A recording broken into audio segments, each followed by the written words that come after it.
Melody Garden and Butterfly Beach dito sa Chunmun. Ito yung ating location ngayong araw na ito.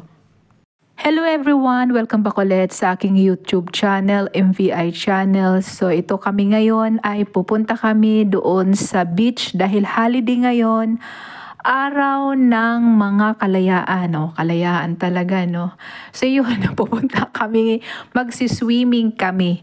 So ito kami, ang area namin ngayong puntahan ay Chunmun. Medyo malayo-layo to, probinsya na ito dito sa Hong Kong. So bago ang lahat ay mag-antayan muna kami dahil marami kaming kasama ngayon. Dito kami sa Chunmun magkikita sa station. So ayan na sila, palabas na rin sila ng station. Halos magkasabay-sabay lang naman kami. Ilang minuto lang ang aming pagitan na pag-aantay. So yun, pagkalabas namin ng MTR, masasakay ulit kami ng bus.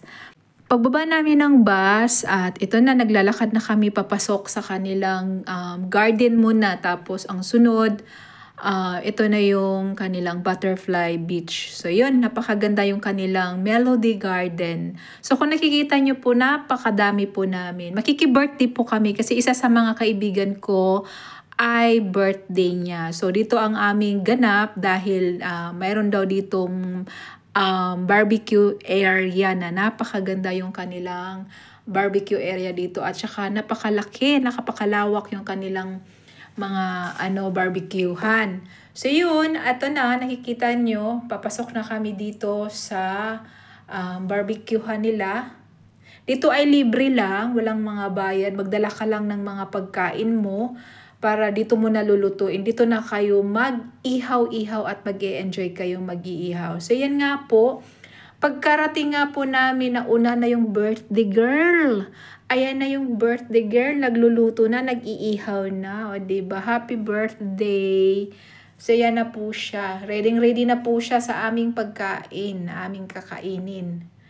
So yan, luto na yung kanyang chicken. Pakpak ng manok at may bangus. Tapos dito naman si Ranessa ay sinet up na agad yung aming table para kami ay makakain. Tapos sinundan na agad namin yung mga pusit, isda. Tapos yung manok at may mga prutas, chicherya at kung ano-ano pa at di mawawala. Syempre yung hipon at yung pansit dahil birthday. So yun po yung aming pagkain ngayon. So syempre meron din pong cake para sa kanyang bago mag-umpisa ang kainan, syempre magkantahan muna tayo sa ating birthday girl.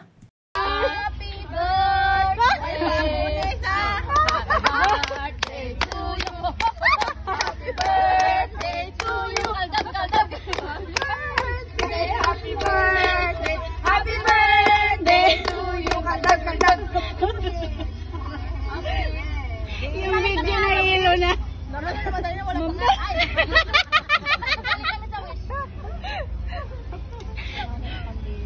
Oh na, dali.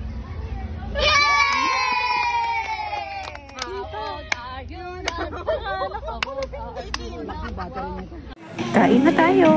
Tara. Mahal kong ate.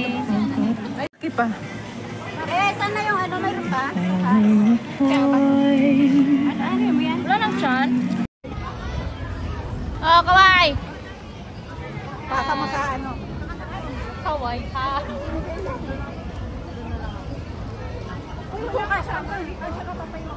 Diyan kayo? Upo ka ba? At dito nga po ay nag-imot-imot na ako dyan. So, lakad-lakad ng konti. Nilalasap yung napakaganda ng kanilang tanawin dito. Paglabas mo ng garden at makikita mo naman ito yung kanilang beach, 'di ba? Ang ganda. Napakatindi ang init nito kasi alas 12 talaga to ng tanghali. So kung napapansin nyo, wala pang naliligo dahil may init pa talaga. Siguro mamaya-maya pa ng hapon na medyo makulimlim na ng konti. So dito po guys, ang mga beach po nito, wala pong mga bayad. Libre lang po yan lahat. So, at ito yung aming mga kuha dito. Syempre di mawawala yung mga selfie natin. Kapag pupunta tayo sa isang lugar, ayan talaga yung ating mga selfie para meron tayong remembrance sa ating mga pinupuntahang mga lugar kung saan tayo. So, iyan na po ang aming mga selfie. Click lang ng click ng click. O, diba? Ayan na po, guys. So, yun. Naligo na rin ako para naman ay ma-relax ang ating katawan dahil sobrang pagod talaga araw-araw sa ating trabaho. Kaya ito yung ating medyo pamparelax ang ating paglangoy-langoy dyan sa dagat. At mag-imot-imot ng konti. So yan po guys, medyo naghapon na at yung mga tao ay unti-unti na rin nagpuntahan sa dagat at maliligo na. At ito ay hapon na at mag-uwian na rin kami. Kung nagustuhan yung aking video guys, huwag yung kalimutan pindutin ang like, subscribe at isama nyo na rin ang notification bell para updated kayo sa lahat ng mga video na i-upload ko. Maraming salamat po sa inyong panonood. See you sa next na vlog po. Bye! Thank you for watching. Bye! God bless you all. Bye!